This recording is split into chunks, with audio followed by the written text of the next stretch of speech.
Olá, está começando mais um programa Pauta Especial. Hoje vamos falar sobre o aplicativo Uber, que chegou a Maceió e já trouxe polêmica. A gente vai falar também sobre a vacina contra o tétano, quando é preciso tomar e qual é o seu prazo de imunidade. Vamos saber também das leis e regras dos valores de reserva e renovação das matrículas nas escolas. E você sabia que as cascas e os talos podem ter valores nutricionais maior que o dos próprios alimentos? O dia da prova do Enem está chegando e a gente trouxe uma professora de redação que vai dar algumas dicas para você fazer uma boa prova.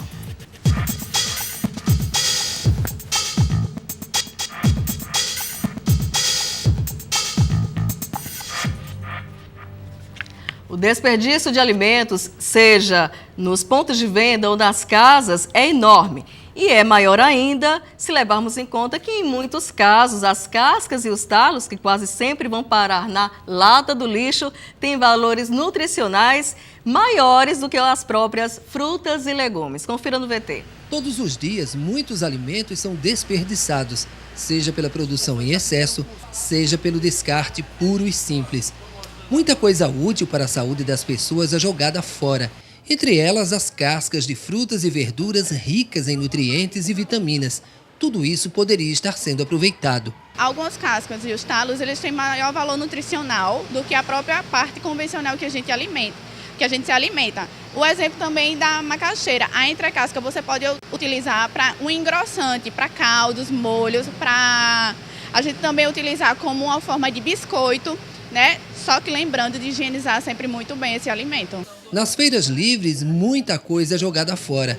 E mesmo quando os consumidores conhecem a utilidade dessas cascas, a maioria não aproveita. Eu tenho receio do destino antes de eu ter comprado, né? Por onde ela passou, e aí eu não confio muito.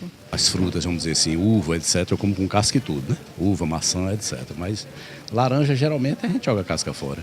O SESC, o Serviço Social do Comércio, através do programa Mesa Brasil, recebe doações de frutas e verduras de supermercados e feiras livres, que os utilizam para criar uma série de produtos alimentícios, preservando suas propriedades nutritivas.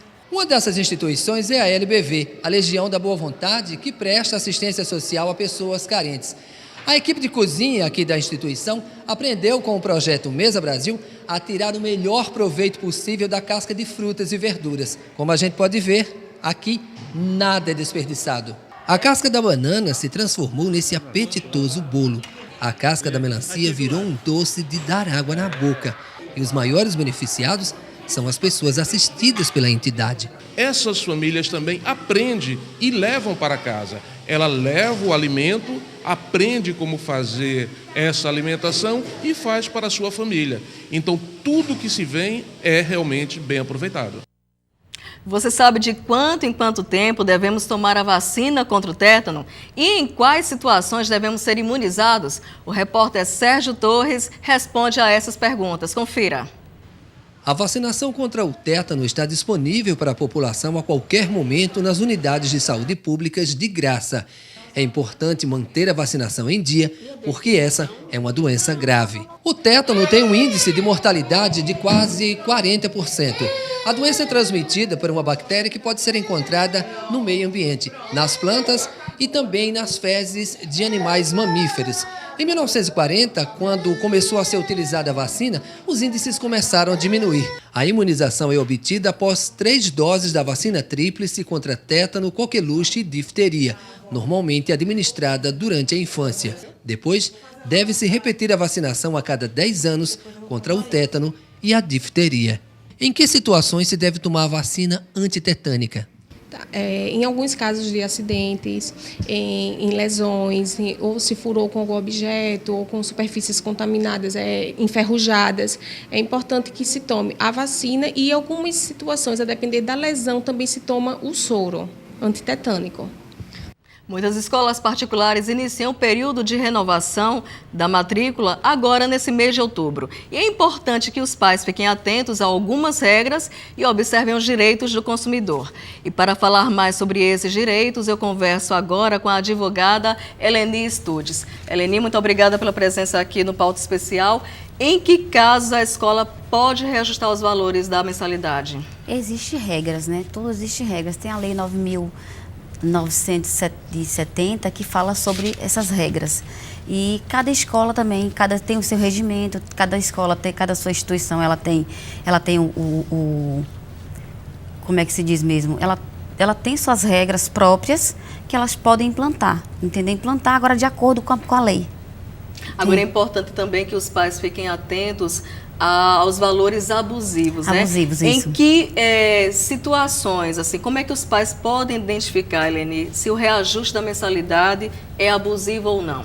Sim, pode ser identificado na seguinte forma: quando o valor for muito além do que esperado por mês, por ano. Então, se o ano passado a pessoa pagou X e esse ano vai aumentar o valor mais de 30%, a pessoa tem que procurar um órgão de defesa do consumidor, o PROCON, para poder diminuir ou então tentar negociar esse valor. Mas é uma liberalidade que as escolas têm, mas tem que ver sempre o que é abusivo e o que não é. Depende de cada escola. Agora é importante também que os pais estejam atentos às cláusulas do contrato. Exato. Antes de assinar qualquer coisa, ler com calma, tirar dúvidas para então formalizar, não é isso? Exatamente. Mas geralmente ninguém lê contrato. Ninguém. O erro está aí, né? Ninguém lê contrato. O nosso dia a dia já é tão corrido, a pessoa já chega para matricular a criança, o adulto, e chega para lá, quer logo assinar o contrato para poder ir embora. Porque o nosso dia hoje já é muito mais corrido do que antigamente, infelizmente. Mas existem pessoas que ainda lêem, mas é muito difícil, porque a gente não tem aquela oportunidade de levar o contrato para casa, ler e depois vai ver direitinho, discutir quais são as cláusulas. Nós não temos essa oportunidade de ler cláusula por cláusula e discutir cláusula por cláusula. Então, são, na verdade, cláusulas pré-estabelecidas. Portanto, pode ter, sim, cláusulas leoninas, que fere o direito do consumidor e são também abusivas. Mas nesse caso, o pai, quando tem dúvida, ele pode procurar a própria escola, até um advogado mesmo. Exatamente, pode sim, com certeza. Mas infelizmente, como eu estava falando, ninguém leva para casa do tempo, o tempo de pegar o contrato e ler todo. Quase ninguém faz isso. Eu não conheço quase ninguém mesmo que faça esse tipo de coisa.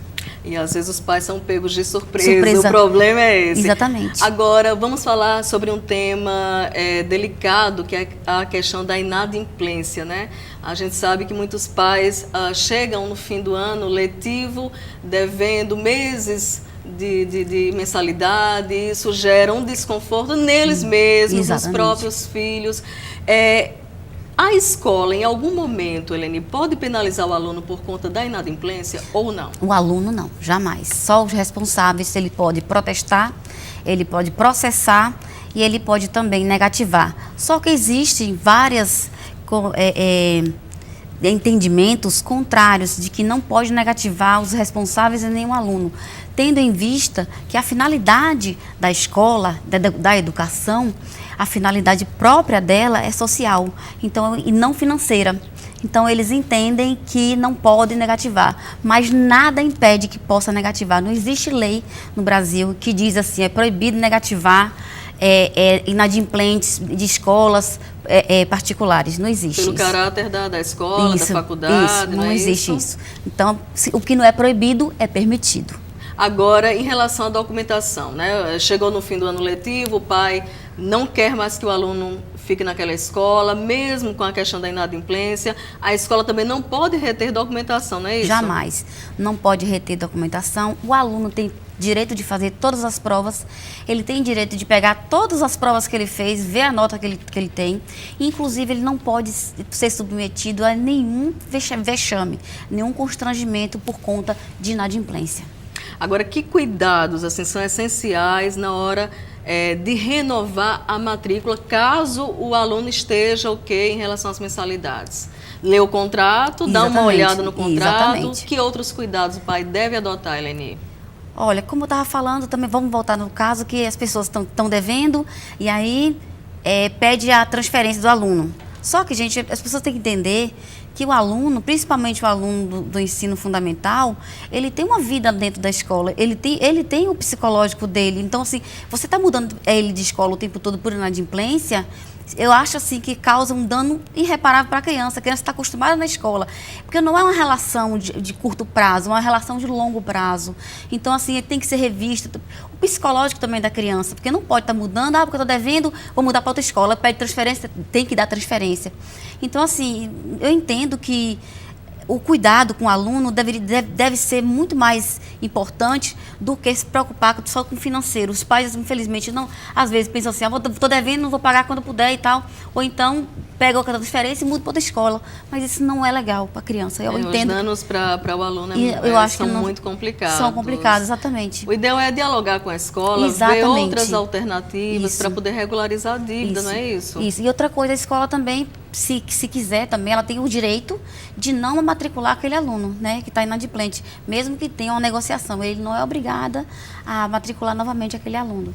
Mas, assim, como eu já disse a você, o judiciário ele não tem um preparo psicológico para a criança, para a família, para dizer quem está certo e quem está errado. Porque, assim, tem que ver os dois lados. Tem que preocupar sempre com o lado da escola, porque a escola também tem gastos, a escola tem que procurar qualidade de ensino, a escola tem uma infraestrutura grande, tem que pagar, ela depende desse dinheiro para pagar os funcionários. E tem também ver também a situação financeira do aluno também, que muitas vezes, inclusive agora no momento de crise, está tendo muita dificuldade financeira e as pessoas acabam pagando, deixando de pagar a escola. As instituições têm que levar também em conta esse dois momento, lados, né? Exatamente. Claro que a inadimplência nunca é confortável para ninguém. Para ninguém, nem para a instituição, nem para quem deve. Jamais, exatamente. Mas como a gente está numa fase muito complicada financeiramente falando, aliás, economicamente falando, o país, eu acho que as instituições também têm que ter esse jogo de cintura e negociar, né? A primeira coisa que tem que se fazer é negociar.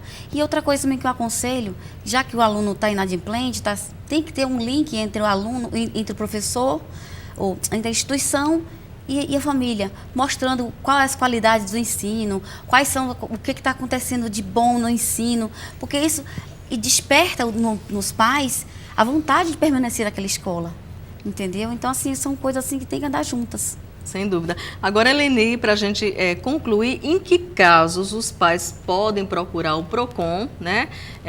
Aqueles casos mais extremos ou abusivos da instituição, ou até mesmo processar a escola? Em que casos? Pois bem, vamos lá. Ele pode processar a escola se a escola estiver cobrando abusivo, tiver um reajuste abusivo, e se entender que é abusivo, o PROCON vai avaliar, ou então a Justiça vai avaliar. Ele pode processar também se o aluno foi constrangido em algum momento por conta de alguma dívida, porque geralmente, às vezes, a pessoa pega um bilhetinho, tem algumas escolas, não sei, todas, né? Pega um bilhetinho e manda para o aluno para entregar ao pai. E o aluno não sabe que o pai está com situação financeira ruim. Então, isso aí não tem que passar para o filho. E outras coisas, pode processar, constrangimento. Pode processar também se você fez uma prova, ou então você foi proibido de fazer uma prova, ou então você foi retido a sua prova lá, quando você tirou na prova, você tem direito de saber quando você tirou na prova. Entendeu? Você não pode nunca retirar o aluno no dia de prova, porque ele está inadimplente. Isso causa um constrangimento irreparável. Então é interessante que alunos e pais sejam atentos, né, a esses comportamentos da escola para tomar as devidas providências. Com certeza. Né? Eleni, muito obrigada pela presença e pelas explicações sobre essas questões tão importantes agora nesse finalzinho do ano. Isso, exatamente. Obrigada, Eleni, pela presença. E daqui a pouco eu converso com a professora Terezinha Alcântara, que vai trazer algumas dicas na hora de fazer a redação do Enem. A gente volta já já.